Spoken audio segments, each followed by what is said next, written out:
सुंदरकांड अध्ययन की श्रृंखला में इस सत्र में हम 41वें चौपाई का अध्ययन करेंगे और फिर इसके अर्थ और भाव को समझने की कोशिश करेंगे।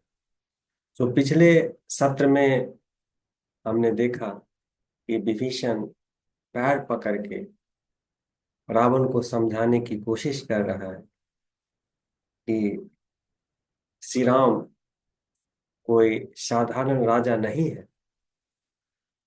श्री राम अंतिम सत्य का अवतार है।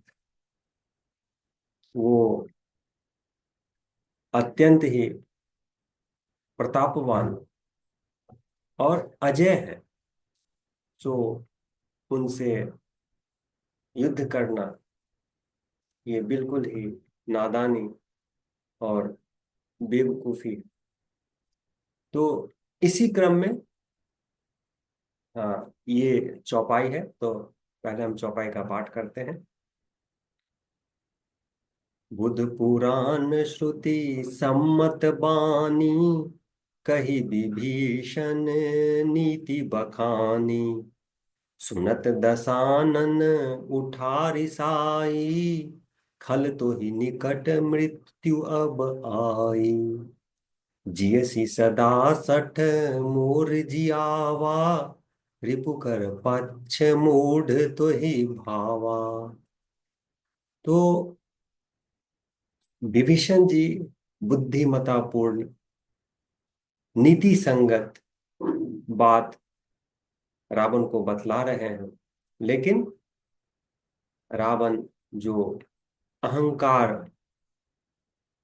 में चूर्ण है, कार के वशीभूत है, वो इन नीति सम्मत जो उसके भलाई की बात है उसको सुन वो गुस्सा हो जाता और बोलता है कि हे बदमाश, हे खल, तुम्हारी मृत्यु निकट आ गई है।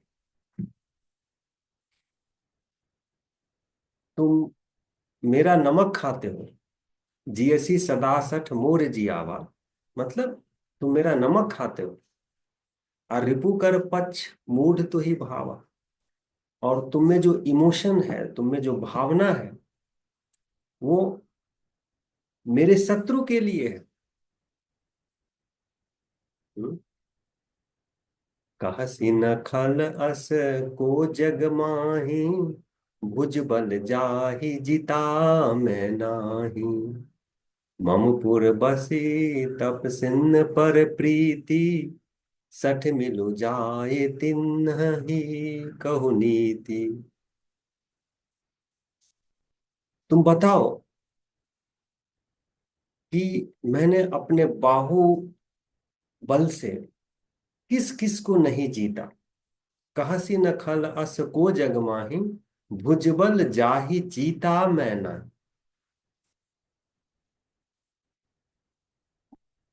और तुम मेरे साथ रह रहे हो। ममपुर बसीपुर का मतलब होता है नगर, मेरे नगर में रह रहे हो या मेरे साथ रह रहे हो। और तुम्हारा प्रेम जो है वो उस तपस्वी के प्रति है। राम को यहाँ रावण तपस्वी कह के संबोधित कर रहा है। जाओ, तुम उसी राम के पास जाओ, उसी तपस्वी के पास जाओ और उसे तुम नीतिगत बातें समझाओ। सठ मिलु जाय तिन्हि कहु नीति। अस कहीं किन्ह सी चरण प्रहारा, अनुज गहे पद बारहि बारा। उमा संत कई इह हई बड़ाई, मंद करत जो करई भलाई। और रावण ऐसा कह के अपने पैर से विभीषण जी पे प्रहार करता, पैर से मारता।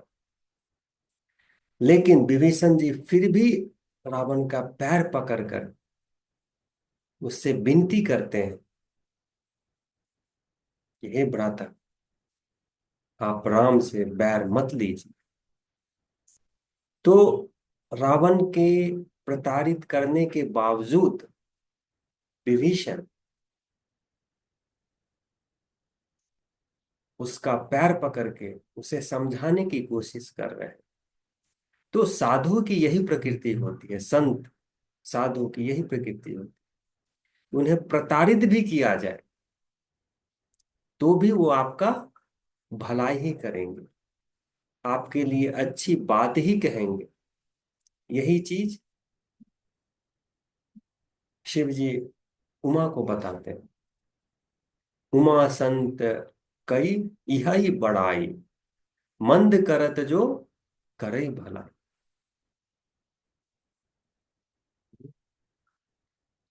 और फिर विभीषण जी बोलते हैं, तुम पितु सरिस भले ही मोहि मारा, राम भजे हित नाथ तुम्हारा।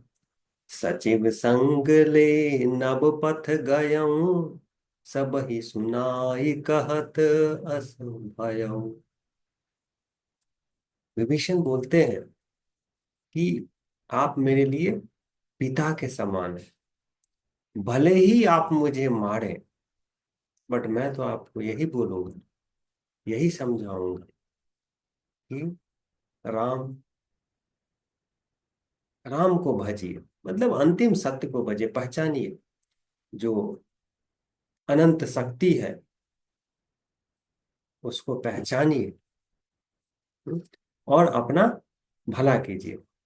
तो ऐसा कह के जब रावण इनके बातों को नहीं माना, तो वो जो उनके मित्र थे उनके साथ वो नभ पथ से, मतलब उड़ के, हम्म, वो राम जी के पास जाने के लिए विदा हो जाते।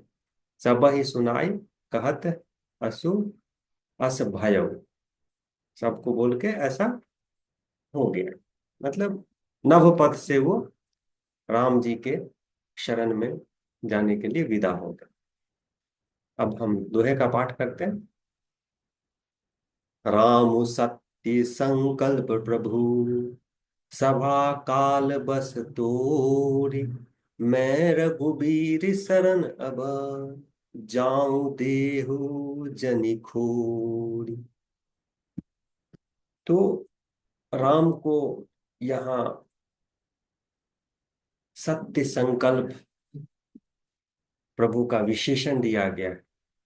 मतलब राम का जो संकल्प है वो अच्छे कार्य के लिए होता है। सत्य, सत्य का मतलब क्या है? जो सही कर्म है, जो सही कार्य है। तो राम का संकल्प सही चीजों के लिए होता है। तो राम जो सत्य संकल्प करने वाले हैं, सभा काल बस तोड़ी तोड़ी, यहाँ विभीषण जी रावण से कह रहे हैं, तो तुम्हारा जो राक्षस कुल है, सभा काल बस, वो काल के बस में है, मतलब खत्म होने वाला है। हम्म, कुमति आ गई है। इसी वजह से सभा काल बस तोड़, मैं रघुवीर शरण अब जाऊं, देहु जनी होरी। अब मैं श्री राम के शरण में जा रहा हूं, और आप मुझे किसी भी तरह का कोई ब्लेम मत दीजिएगा, ब्लेम मत कीजिएगा कि विभीषण मुझे छोड़ के चला गया। तो ये रावण को सावधान भी कर रहे हैं। हम्म?